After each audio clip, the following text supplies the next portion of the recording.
योगी आदित्यनाथ ने उत्तर प्रदेश में जो भर्ती परीक्षा कराई उस पर दोस्तों की भी नजर है और दुश्मनों की भी। अखिलेश के शासन में भर्ती पर सवाल उठे, पेपर लीक हुए। मायावती के शासन में भी यही हुआ। राजस्थान में कांग्रेस की सरकार में भी पेपर लीक हुआ। बिहार में कई बार ऐसा हुआ, लेकिन कोई सीएम इस सिस्टम को ठीक नहीं कर पाया। योगी ने इसे एक चैलेंज की तरह लिया। योगी आदित्यनाथ के पास लीक प्रूफ परीक्षा कराने के लिए केवल 182 दिन का समय था, लेकिन इस वक्त में ये कैसे हुआ? सॉल्वर सिंडिकेट और लीक माफिया का इलाज कैसे हुआ? नकल की पर्ची कैसे डिटेक्ट हुई? इसके लिए 182 दिन में योगी ने ऐसा कौन सा मॉडल तैयार कर लिया? इस रिपोर्ट में आपको पता चलेगा कि ये एग्जाम अपने आप में कितना बड़ा चैलेंज था और कितना बड़ा मैसेज भी। और परीक्षा आप देख रहे होंगे, परिंदा भी पर नहीं मार सकता। मुझे लगता है कि देश और विश्व की सबसे बड़ी पुलिस की परीक्षा है, जिसको सकुशल संपन्न कराने में हम लोग सफल हुए हैं। ये बच्चे जो कि एक ट्रांसपेरेंट भर्ती प्रक्रिया के तहत आ रहे हैं, ये जनता की, समाज की, विभाग की और देश की सेवा अगले 40 साल तक करेंगे। 5 दिन, 10 पारी, 32 लाख छात्र और योगी का फुल प्रूफ सिस्टम। 182 दिन में योगी ने सिस्टम को फुल प्रूफ बनाया और हिंदुस्तान की सबसे बड़ी पुलिस भर्ती परीक्षा को लीक प्रूफ। योगी ने जो कहा वो करके दिखा दिया। 7,200 से अधिक पुलिस भर्ती की परीक्षा संपन्न हुई है। याद करिए, 7,200 एक साथ इतने नौजवान भर्ती होंगे यूपी पुलिस में। और हमने कहा है कि अगले 2 वर्ष के अंदर उत्तर प्रदेश पुलिस में हम लोग 1 लाख भर्ती करने जा रहे हैं। 1 लाख नौजवानों की भर्ती करने जा रहे हैं।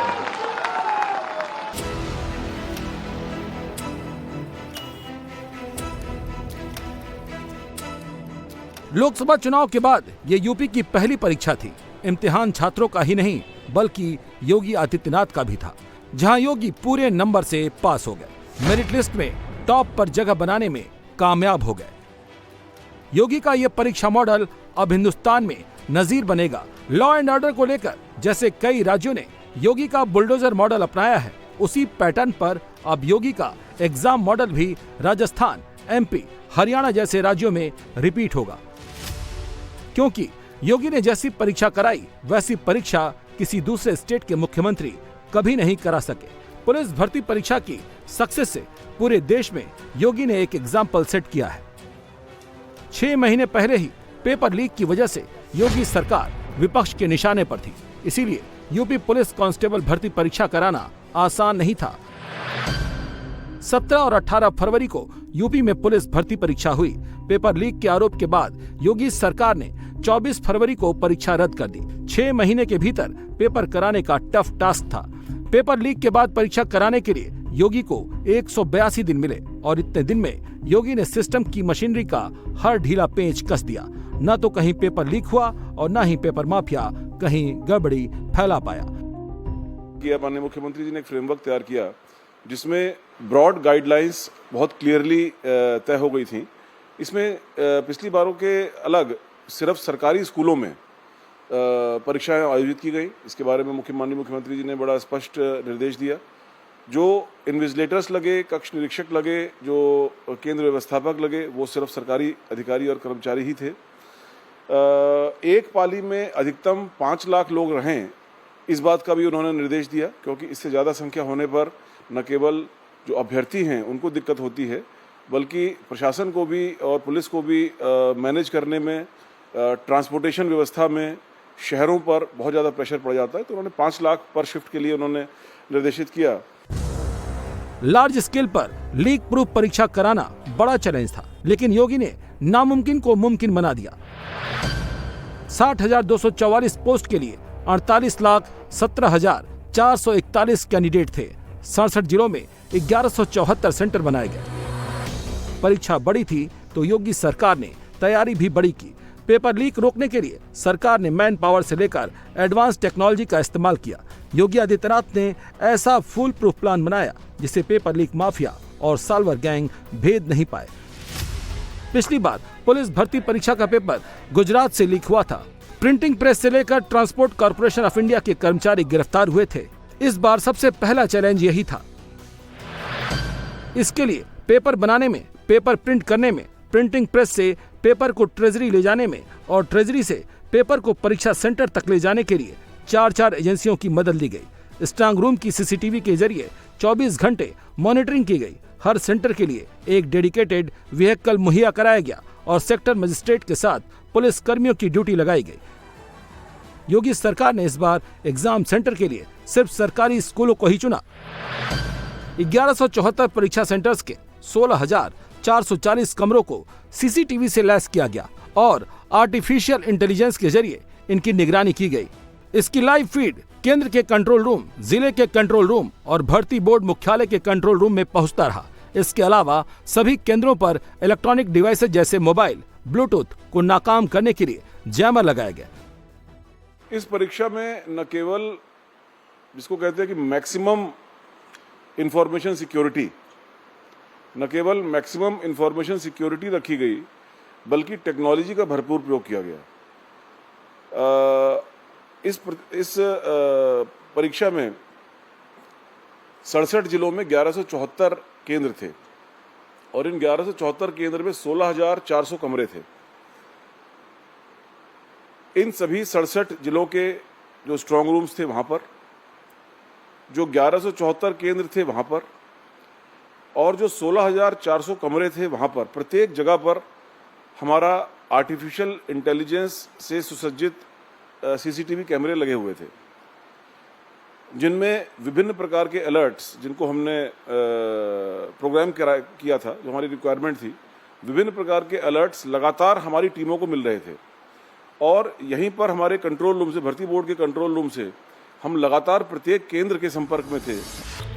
सरकार ने नकलचियों को रोकने का इंतजाम किया तो साथ ही ये भी ख्याल रखा कि परीक्षा देने वाले छात्रों को कोई परेशानी न हो, कहीं कोई गड़बड़ी न फैला सके।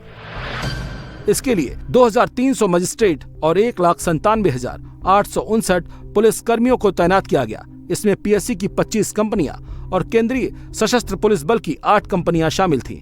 इसके अलावा 137 अतिरिक्त पुलिस अधीक्षक, 522 पुलिस उपाधीक्षक, 47,587 हेड कांस्टेबल, 86,844 कांस्टेबल और 26,587 महिला कांस्टेबल भी तैनात किए गए थे। परीक्षा की निगरानी का जिम्मा 3,876 इंस्पेक्टर और 32,311 सब इंस्पेक्टर को सौंपा गया था। तो परीक्षा केंद्रों पर 74 पुलिस अधिकारियों को बतौर ऑब्जर्वर तैनात किया गया। यूपी पुलिस ने व्हाट्सएप और सोशल मीडिया की लगातार निगरानी की। एलआईयू को किसी भी हालत से निपटने के लिए 24 घंटे अलर्ट मोड पर रखा गया। पुलिस भर्ती परीक्षा में 48 लाख अभ्यर्थियों में से 32 लाख से अधिक परीक्षा में बैठे थे, लेकिन सख्त सुरक्षा इंतजामों की वजह से 16 लाख से अधिक कैंडिडेट्स ने परीक्षा छोड़ दी। परीक्षा सेंटर्स पर अभ्यर्थी सत्यापन के लिए कड़े नियम बनाए गए। पुलिस भर्ती परीक्षा में अभ्यर्थियों को physical frisking, hand held metal detector के साथ सुरक्षा जांच, बायोमेट्रिक फिंगरप्रिंट और फेस रिकॉग्निशन के बाद एंट्री दी गई। 85% अभ्यर्थियों के आधार डिटेल्स वेरीफाई किए गए। बाकी 15% छात्रों को एग्जाम सेंटर्स पर EKYC वेरिफिकेशन के प्रोसेस से गुजरना पड़ा। परीक्षा सेंटर्स के रास्तों पर सीसीटीवी कैमरे के जरिए नजर रखी गई। जो सेंटर्स संवेदनशील थे वहां नए सीसीटीवी लगाए गए। इसके अलावा हॉट स्पॉट्स पर 67 ड्रोन कैमरों से चेकिंग की गई। सरकार ने सिर्फ एग्जाम सेंटर्स में ही सुरक्षा के इंतजाम नहीं किए, स्कूलों के बाहर के भी इंतजाम चाक चौबंद किए गए। परीक्षा केंद्रों के आसपास मौजूद फोटोस्टेट की दुकान, साइबर कैफे, मोटरसाइकिल स्टैंड की खास तौर पर निगरानी की गई। एग्जाम सेंटर्स के आसपास की फोटोस्टेट की दुकानें और साइबर कैफे को बंद कराया गया। उत्तर प्रदेश सरकार और भर्ती बोर्ड के लिए सबसे बड़ी चुनौती थी कि किसी भी हाल में इस बार पेपर लीक नहीं होना चाहिए। यही वजह है कि इस पूरे मामले की कमान मुख्यमंत्री योगी आदित्यनाथ ने अपने हाथों में ले ली और उन्होंने सीधा संवाद शुरू किया भर्ती बोर्ड के अध्यक्ष, उत्तर प्रदेश के डीजीपी और उत्तर प्रदेश के चीफ सेक्रेटरी और एडीजी एसटीएफ अमिताभ यश के साथ, ताकि इस परीक्षा की निष्पक्षता पर उसकी शुचिता पर और उसकी क्रेडिबिलिटी पर कोई भी सवाल ना खड़े कर सके। मुख्यमंत्री योगी आदित्यनाथ का ही ये फैसला था कि इस परीक्षा में किसी भी सरकारी स्कूल के अलावा किसी दूसरे स्कूलों को इसकी जिम्मेदारी नहीं दी जाएगी और साथ ही साथ सरकारी कर्मचारियों के अलावा प्राइवेट कर्मचारियों की ड्यूटी एग्जाम सेंटर्स पर नहीं लगाई जाएगी। किस तरीके का पेपर्स का मैनेजमेंट करना है, कैसे पेपर स्ट्रांग रूम से परीक्षा केंद्रों तक पहुंचाने हैं, कैसी उनकी सील स्टूडेंट्स के सामने खोलनी है और कैसे पूरी पाली की इस तरीके से रिकॉर्डिंग करवानी है ताकि स्टूडेंट्स के सामने, भर्ती बोर्ड के सामने और उत्तर प्रदेश सरकार के सामने किसी भी तरीके का कोई भी शक शुबहा ना बचे। और यही वजह है कि 5 दिनों की 10 पाली की परीक्षा में सब कुछ उसी तरीके से हुआ जिस तरीके से मुख्यमंत्री योगी आदित्यनाथ ने पहले दिन तय किया था और उसका एग्जीक्यूशन पुलिस भर्ती बोर्ड ने ग्राउंड पर किया। देश में पेपर लीक एक बड़ी समस्या है। ये ऐसा अपराध है जिसमें आरोपी 1-2 नहीं होते, इनका पूरा सिंडिकेट होता है और इस क्राइम के प्रभावितों की संख्या भी लाखों में होती है। पूरे देश में 2019 से जून 2024 के बीच 65 से ज्यादा बड़ी परीक्षाओं के पेपर लीक हो चुके हैं। ये वो मामले हैं जिनमें या तो FIR दर्ज हुई, गिरफ्तारियां हुई या फिर परीक्षा ही रद्द कर दी गई। उत्तर प्रदेश में भी पेपर लीक के लगातार मामले सामने आ रहे थे। योगी सरकार के सत्ता में आने के बाद 2017 से 2024 के बीच 9 बड़े एग्जाम के पेपर लीक हुए। 2017 का दरोगा भर्ती परीक्षा का ऑनलाइन पेपर, 2021 का यूपी TAT पेपर, 2021 का B.Ed ज्वाइंट एंट्रेंस एग्जाम, 2021 का ही नीट UG एग्जाम, 2022 की 12वीं की बोर्ड परीक्षा और 2024 का यूपी पुलिस कांस्टेबल भर्ती परीक्षा का पेपर लीक हो चुका है। लेकिन 2024 में कांस्टेबल भर्ती पेपर लीक यूपी का सबसे बड़ा चुनावी मुद्दा बन गया और योगी के सामने अब 2027 का दंगल है। इसमें योगी ने पहले पुराने लूपहोल को सही किया और फुल प्रूफ एग्जाम कंडक्ट कराकर विपक्ष की उम्मीदों पर पानी फेर दिया। तो अखिलेश ने अपनी रणनीति बदल दी। पेपर लीक पर हर बार फ्रंट पर आकर खेलने वाले अखिलेश ने अब दलित पॉलिटिक्स के नए पोस्टर बॉय अवधेश प्रसाद को आगे कर दिया। रोजगार मिलने से पहले ही जाति वाला एंगल फिट करने की कोशिश की।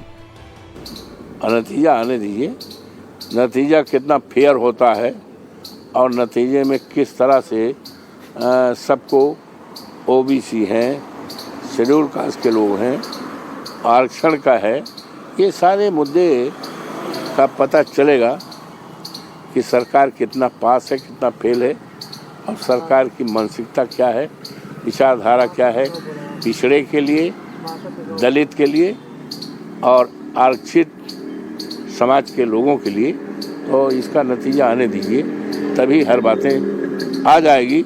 सरकार कितनी पास है, माननीय योगी जी कितना पास हैं, उनको कई फीसदी नंबर दिया जाए। जाति का सवाल उस पार्टी के सांसद उठा रहे हैं जिस पर जाति के आधार पर नौकरी देने का आरोप है। अखिलेश यादव की सरकार में भी पेपर लीक के कई मामले सामने आए। 15 के करीब भर्तियों पर सवाल उठे। 2013 में SSC का पेपर लीक हुआ। 2016 में UP PSC RO ARO exam का भी पेपर लीक हुआ। 2016 में ही PCS एग्जाम का पेपर लीक होने के संदेह में परीक्षा को रद्द करना पड़ा। सबसे बड़ा खेल 2011 के PCS की परीक्षा में हुआ। ये परीक्षा हुई थी मायावती के समय, लेकिन इसके इंटरव्यू अखिलेश के शासन में हुए और फाइनल रिजल्ट भी अखिलेश के राज में ही आया और इसके बाद आए रिजल्ट शीट ने सबको सोचने पर मजबूर कर दिया। दावा किया जाता है कि OBC कैटेगरी के अकेले 58% से ज्यादा यादव कैंडिडेट को सफलता मिली। इतना सक्सेस रेट किसी भी कैटेगरी में किसी भी जाति का नहीं था। आरोप लगाया जाता है कि यादव जाति के ज्यादातर सफल कैंडिडेट को इंटरव्यू में टॉपर से भी ज्यादा मार्क्स दिए गए। सपा सरकार के दौरान हुई पुलिस भर्ती परीक्षा में भी यादव कैंडिडेट्स को प्राथमिकता देने के आरोप लगे।